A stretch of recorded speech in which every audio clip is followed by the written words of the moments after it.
시청자 여러분 안녕하십니까? 더 리더입니다. 우리나라 전체 기업체의 99%, 고용의 88%를 차지하고 있는 중소기업. 다양한 아이디어를 창출하는 창조경제의 원천으로 새로운 일자리를 만드는 고용 창출의 근간이기도 한데요. 대기업 중심의 경제구도 속에서도 국가경제의 뿌리인 중소기업의 경쟁력 확보를 위해 노력하고 있는 곳이 있습니다. 오늘 더 리더는 중소기업청의 한정화 청장님과 함께합니다. 중소기업의 올바른 발전 방향과 새롭게 시행되는 지원 정책에 대해 이야기 나눠보도록 하겠습니다.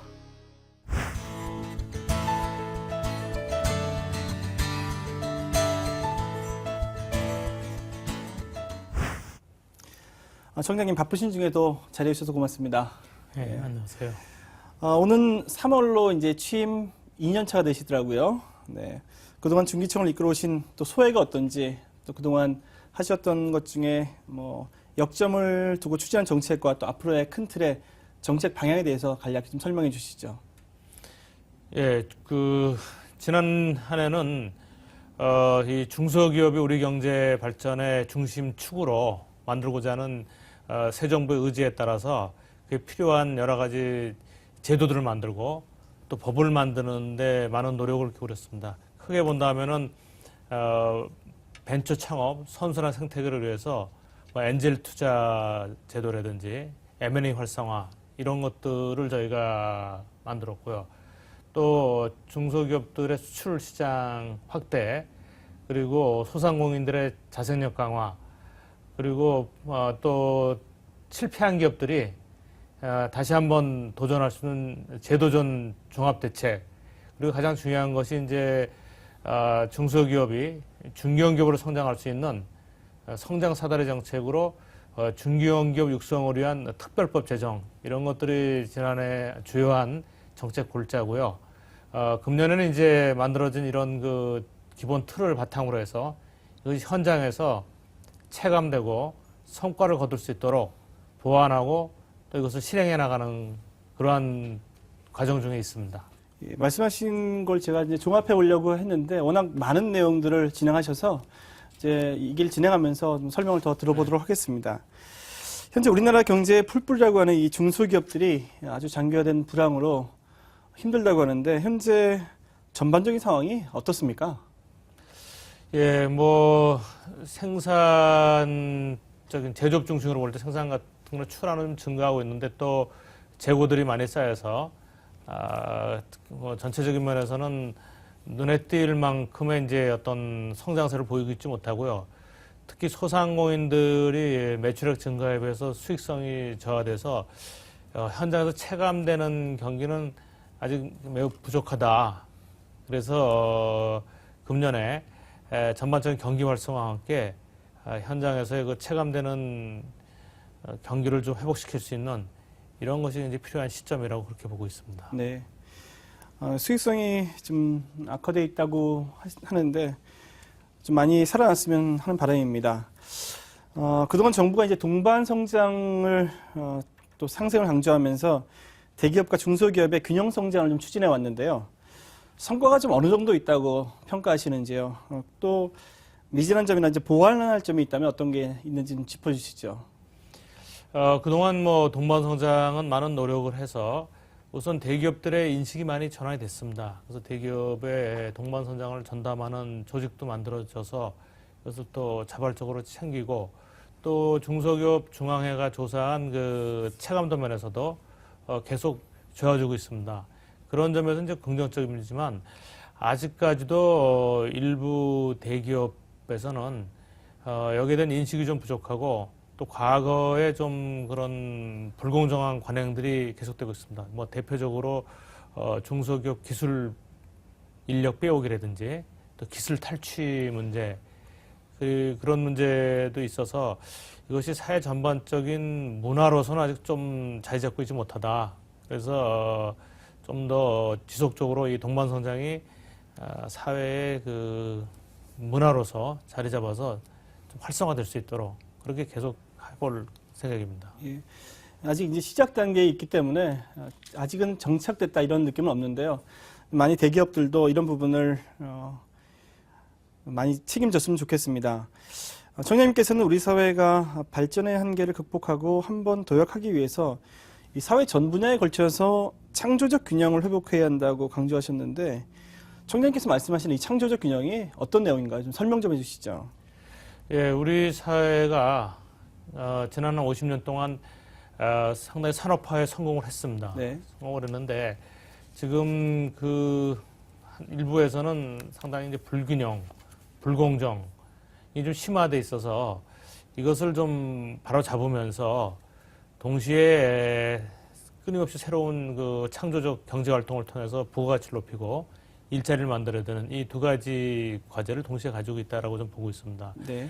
중소기업청에서는 이제 창업 활성화, 벤처 또 그런 기술 개발 등 같은 창조적 노력과 함께 대기업과 중소기업 간의 불균형 또 유통 분야에서 소상공인들과 또 어떤 대형 유통업체 간의 갈등 문제 이런 것에서 이제 균형을 잡아주는데 무조건 강제적인 균형이 아니고 전체 시장을 확대하면서 균형을 잡아주는 이러한 것이 굉장히 중요한 시대적 과제고 중소기업청이 그 역할을 충실히 해야 된다는 의미에서 네. 창조적 균형이라는 그런 말을 좀 쓰게 됐습니다. 예.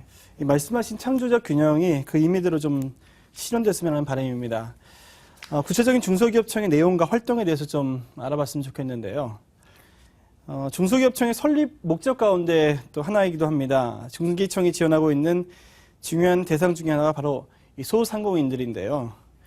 불황이 계속되면서 아주 어려운 상황일 텐데 이 소상공인들을 위한 지원 정책이 있다면 어떤 게 있을까요? 그리고 지난달 출범한 소상공인 시장 진흥공단을 이용하면 또 어떤 도움을 받을지 자세히 설명을 좀 해주시죠.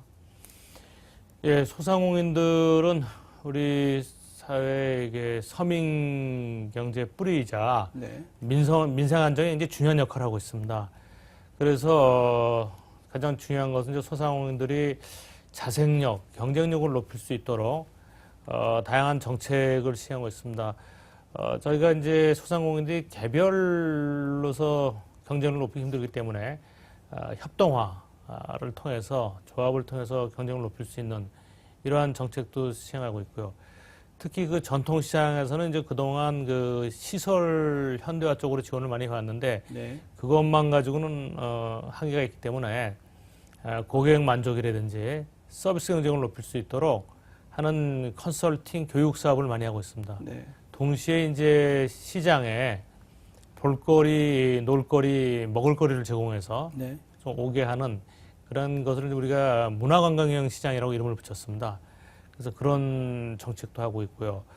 또한 소위 ICT 기술, 정보통신 기술을 접목시켜서 앱을 통해서 시장 쇼핑에 도움을 준다든지 또는 장보기 했을 때 배송 서비스를 저희가 지원하든지 그래서 좀 젊은 층이 시장에 좀 올 수 있게 예. 하는 이런 정책들을 하고 동시에 이제 너무 대형 유통업체들이 시장하고 직접 경쟁을 하는 것 좀 자제하도록 그런 거를 이제 해서 그런 역할을 좀 저희가 하고 있습니다. 네. 이 소상공인 시장 진흥공단에 대해서 간략히 좀 설명을 해주시죠. 예, 소상공인 진흥공단은 그 전에 이제 시장경영진흥원이라는 게 있었고요. 네. 소상공인 진흥원이라는 두 개의 기관이 있었습니다. 그 기관을 합쳐가지고 소상공인 문제와 시장 문제를 좀 체계적으로 종합적으로 지원하도록 하기 위해서 바로 금년 1월에 네. 시작을 했습니다. 네. 그래서 여기서는 바로 앞에 말씀드린 소상공인 정책 또 전통시장 활성화 정책을 상당히 종합적이고 네. 체계적으로 해서 현장에서 성과가 나타나도록 하기 위한 그런 기관으로 만들어졌습니다. 예. 제가 이제 방송을 준비하면서 홈페이지를 한번 살펴봤는데요.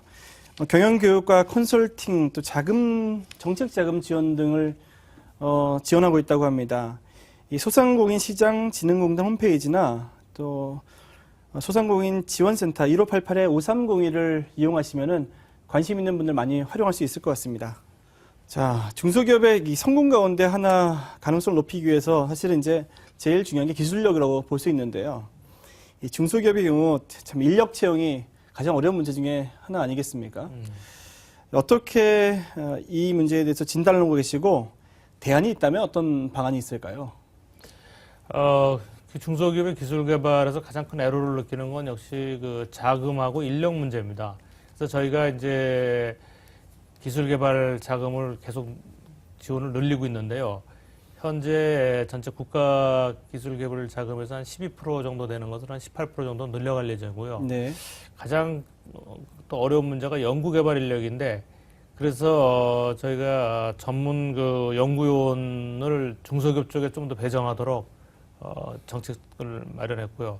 특히 그 정부 출연연구소에 우수한 기술 인력도 있고 거기에 또 많은 특허들이 있습니다. 그래서 그 특허 기술들을 중소기업에 적극적으로 이전하도록 하면서 동시에 그 기술 인력이 그 현장에 파견돼서 그 기술 개발 될 때까지 가서 하도록 하는 이런 것도 이제 저기야 미래창조과학부하고 함께 예. 새로 디자인했습니다.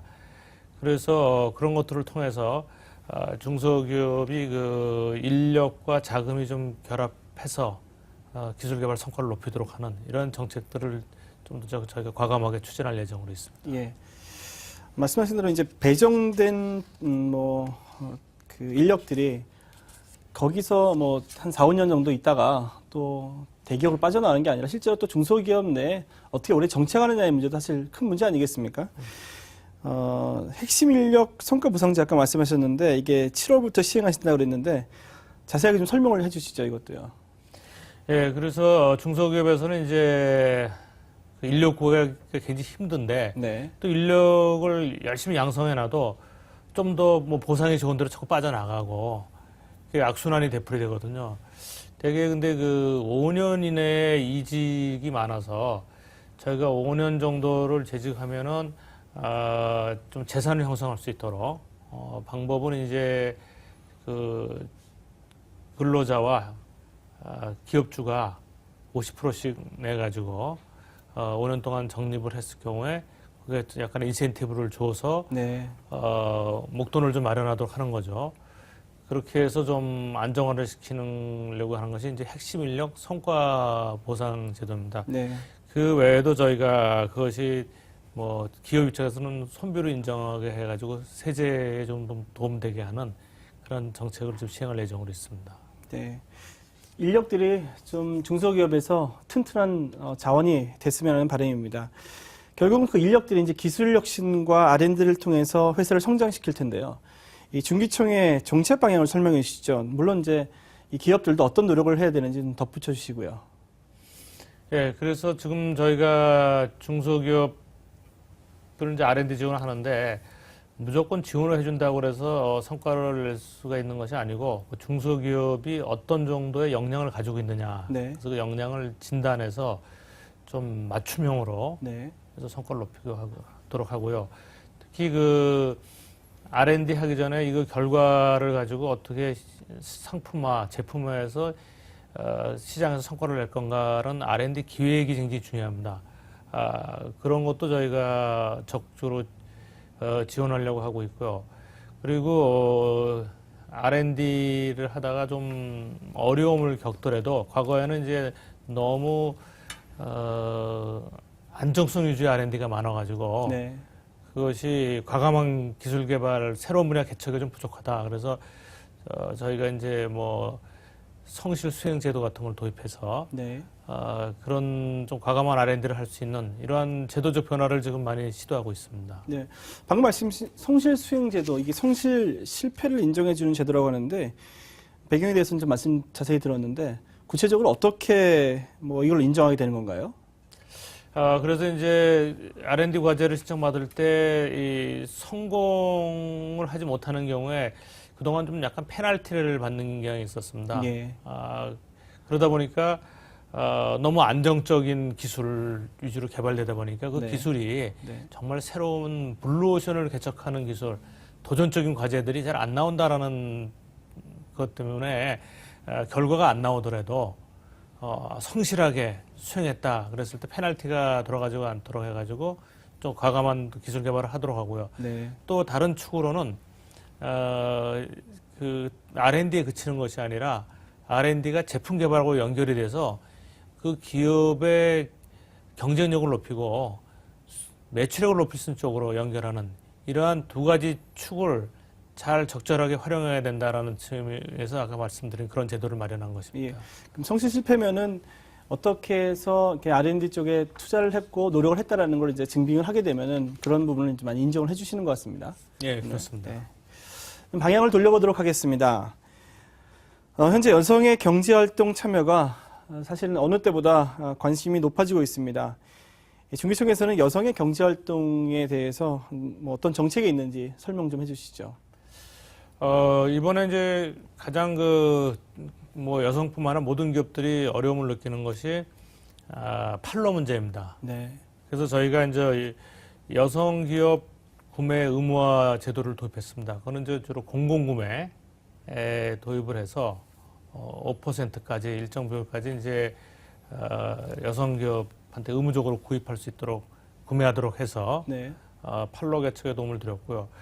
그 밖에도 이제 여성 기업들의 그 창업을 지원하는 창업 지원 제도, 그래서 좋은 여성 기업들이 좀 창업에 도전해서 성공할 수 있도록 하는 거고, 또 여성 기업 간의 그 네트워킹, 멘토링을 통해서 네. 성공한 여성 기업들이 후배 여성 기업들을 좀 길러낼 수 있는 이러한 것을 좀 지원하는 제도 등을 통해서 여성들이 적극적으로 경제 활동에 참여하고 특히 기업가로 성공할 수 있는 여러 가지 지원을 지금 계속 보완하고 있는 상황입니다. 네. 여성들이 좀 더욱더 사회에 진출할 수 있는 발판이 됐으면 좋겠습니다. 제가 듣기로 일부 중소기업에서는 이제 중소기업에서 격상되어서 중견기업으로 가게 되면은 옛날에 이제 중소기업에서 받던 혜택들이 좀 많이 사라져서 중소기업에 더 남아 있으려고 한다, 뭐 이런 얘기를 들은 적이 좀 있었는데요. 이 중소기업에서 이제 성장을 해서 중견기업으로 가야 되는데 이렇게 장려하는 정책이 있다면 어떤 게 있을까요? 예, 그것이 이제 국정과제에 굉장히 중요한 그 중소기업 성장 사다리 정책인데요. 네. 그래서 그것을 제도적으로 뒷받침하기 위해서 이제 중견기업 육성을 위한 특별법을 제정을 했습니다. 그래서 거기에 이제 또 그 전에 이제 정책적으로 보완한 것은 예를 들면 이제 중소기업 때는 그 R&D 투자에 대해서 세제 혜택이 많았습니다. 근데 그것이 갑자기 없어지지 않도록 하는 그런 것을 비롯해서 또 공공구매에서도 중견기업 때문에 좀 불이익을 받았는데 이제 일시에 없어지지 않고 좀 점점 점진적으로 줄어들게 함으로 해서 굳이 막 중소기업으로 가지 않으려는 그런 걸 좀 줄여줬죠. 그리고 특히 그 가업상 측면에서도 저희가 과거에 너무 규모가 커진 중견기업들이 가업상 속에 세금 면에서 불리한 게 굉장히 많았는데 이런 것도 좀 줄여져가지고 네. 중견기업이 되더라도 불리익이 줄어들게 하는 것. 특히 저희가 이제 월드클래스 300 제도 같은 게 있습니다. 그것은 그 중견기업이 글로벌 중견기업, 쉬운 그래서 많이 쓰는 말로는 히든 챔피언 이런 것이 될 수 있도록 상당히 좀 선별적인 지원하는 이런 프로그램들을 가지고 있습니다. 예. 실력 있는 중소기업들이 성장을 해서 중견기업으로 많이 발전했으면 하는 바람입니다. 이제 청장님의 리더십에 대한 얘기를 좀 풀어보도록 하겠습니다. 요즘 리더의 능력으로 조직과 국민들 간의 소통 능력이 사실 되게 많이 강조되고 있습니다. 청장님께서는 기업들과 중기청 내부 직원들과 소통을 위해서 어떻게 노력하고 계신지요? 예, 저는 그 현장에서 만나서 대화를 나누고 듣고 네. 또 서로 소통하는 것이 리더십의 핵심이라고 생각하고 있습니다. 그래서 저는 청장으로 취임하자마자 다양합니다. 중소기업들이 소상공인부터 시장부터 시작해서 또 지방에 있는 중소기업, 벤처기업 또 우리가 이번에 이제 중견기업까지 중소기업 정책 대상으로 왔기 때문에 이렇게 만나서 듣고 또 저희가 그것을 정책에 반영하는 그러한 네. 것과 동시에 또 우리 중소기업청 내부 직원들하고도 기회가 있을 때마다 이렇게 자리를 마련해서 직접 대면 소통을 많이 했는데 내부도 거의 제가 중소기업청 직원들을 이렇게 소그룹 단위로, 뭐 과단위로 해가지고 네. 1년 동안 거의 다 만났습니다. 직접 만나서 다 대화를 나눴죠. 예. 제가 들어보니까 중소기업인들과 소통을 하기 위해서 113회 작년에 만나셨다고 하는데 113회면은 거의 4월에 한 번꼴로는 만나신 것 같습니다. 네. 대단히 소통을 위해서 노력하셨다는 뭐 이런 느낌이 좀 드네요. 총장 취임 이후 중소기업청에서는 뭐 새로운 풍경이 뭐 정착됐다 이런 얘기가 있던데 요즘처럼 독서를 많이 하는 시대에 독서 토론을 뭐 계속 진행한다는 게 되게 이색적인데요. 이 시행 배경과 효과는 좀 어떻습니까? 저는 이 창조 경제에서는 네.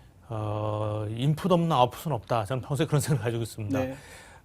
창조적인 아이디어를 내기 위해서는 지식, 정보의 인풋이 많아야 되는데 좋은 방법 중에 하나가 이제 독서를 통한 지식의 인풋인데 뿐만 아니라 이제 독서를 하다 보면 이제 자기 생각 여러 가지 많은 사고 능력이 개발되지 않습니까? 네.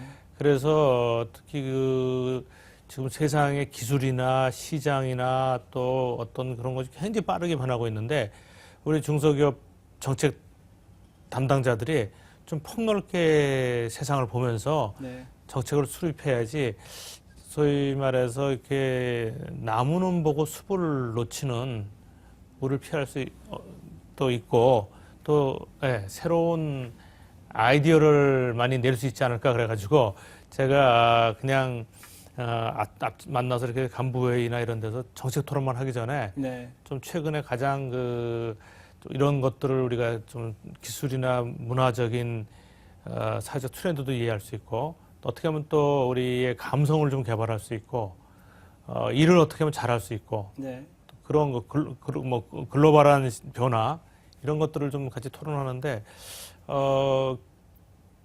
처음에는 상당히 좀 어려워하더라고요. 이거 하지 않던 거라서. 근데 지금은 한 10개월 가까이 하면서 많이 정착되고 있지 않나라는 생각을 하고 있습니다. 예. 뭐 제가 리더가 될지 모르겠지만 만약에 기회가 된다면은 저도 꼭 시행해보고 싶은 내용이긴 합니다. 최근 그 책 읽으시면서 기억에 남는 게 있다면 어떤 책이 있으실까요? 제가 이제 지금까지 한 20권 가까운 책을 읽었는데요. 네. 그 중에서 제가 책을 추천한 건 아니고 이제 우리 간부들이 스스로 선택한 책들인데요. 네. 그 중에 월마트 이펙트라는 책이 있었습니다. 미국의 월마트라는 유통 대기업이 과연 미국 경제에 어떤 영향을 미쳤는가. 그래서 긍정적인 측면도 있지만 이게 또 지역 경제와 제조업에서 균형을 잡지 못하면은 부정적 영향을 미칠 수도 있겠다. 그래서 우리나라에서도 지금 이제 그런 현실적인 문제들이 있어서 많은 시사점들이 좀 있었고요. 또 한 가지 더 예를 들면 뭐 새로운 미래가 온다. 미래학자인 다니엘 핑크의 새로운 미래가 온다. 이런 걸 통해서 우리 감성적 지능과 이 운해적 지능을 잘 활용하는 리더십이 시대적으로 필요하다. 이런 것들을 또 읽으면서 뭐 같이 좀 생각을 해보는 그런 것들이 상당히 의미가 있었다고 생각합니다. 예, 마지막으로 중기청 청장으로서 앞으로의 목표와 더불어서 이 중소기업인들을 위한 희망의 메시지도 함께 좀 전해주시죠. 예, 저는 이제 우리 경제나 사회가 처한 이 상황을 좀 극복하기 위해서는 역시 국민 개개인이 가지는 역량, 자원을 최대한 활용해야 된다고 생각합니다. 그 중에서도 창조적 역량을 활용해야 되는데 창조적 역량이라는 것은 뭐 새로운 기술뿐만 아니라 전통 시장이나 또 이미 시장에 들어와 있는 중소기업들이 좀 더 혁신적으로 활동하는 것이라고 필요합니다. 그래서 중소기업청은 이런 것을 잘 뒷받침해서 개별 기업들이 정말 역량을 발휘할 수 있는 이런 것을 할 수 있도록 저희가 이제 돕는 거고요. 또한 그와 동시에 우리 사회에 정말 좀 고질화되어 있는 좀 불합리한 뭐 규제나 네. 여러 가지 좀 사회 주체 간에 좀 불균형하고 좀 불공정한 문제 이것을 잘 풀어간다면은 올해부터는 정책의 효과가 좀 나타나면서 시장도 좀 활성화되고 또 기업인들도 좀 신바람 나게 뛸 수 있는 이러한 좀 환경을 조성하기 위해서 최선을 다할 생각으로 있습니다.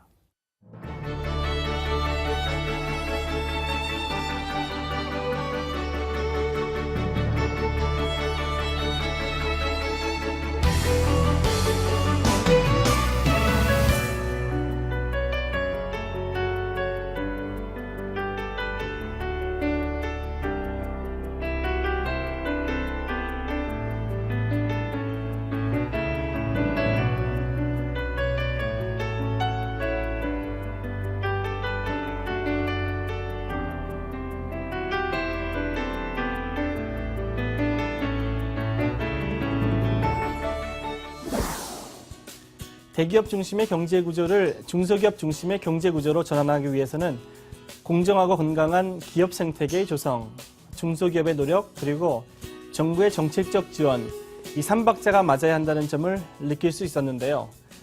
중소기업의 성장과 경쟁력 확보를 위한 중소기업청의 힘찬 발걸음을 기대해 보겠습니다. 오늘 바쁘신 중에도 함께해 주신 한정화 중기청장님 고맙습니다.